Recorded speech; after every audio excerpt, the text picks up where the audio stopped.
just when everybody thought ito nga yung set 1 na pinakita ng both teams ng Caloocan na Nasipit. On the first set, nakita mo yung gustong pagbawi, Daphne dito ng Nasipit, activating all the players, especially si Kai Balwalwa, Ormeneta, nakita natin dito chipping in points, and Shika Espinosa bumawi doon sa previous match niya kontra Negros, at yung mental toughness na hinihingi natin dito sa Nasipit. Nakita natin dito, intimidating here the players from Caloocan. Nakita natin, nag-struggle din sa setting itong si Sarah Verusiao.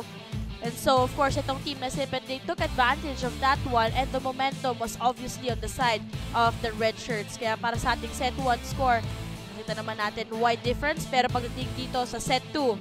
Well, for set 2, I think the dominance and the mastery here of Nasipit nagpatuloy dito nga sa set 2.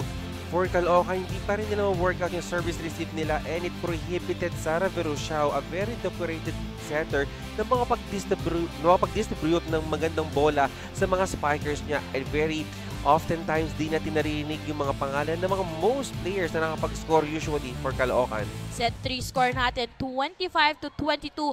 Ayan na, dito gumana ang Caloocan coming from behind the effort. Let's give credit doon sa mga nagiging, of course, depensa din ni Babs or yung kanilang libero.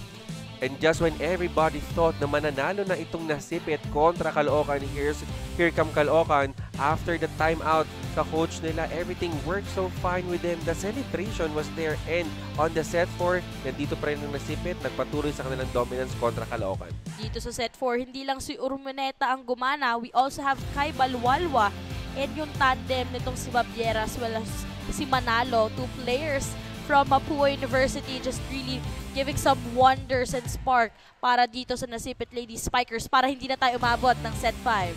And of course, kikita natin dito ang standing ng ating kabilang team, Caloocan at Nasipit. Para sa ating final scores, we have 25-17, 25-16, 22-25, 25...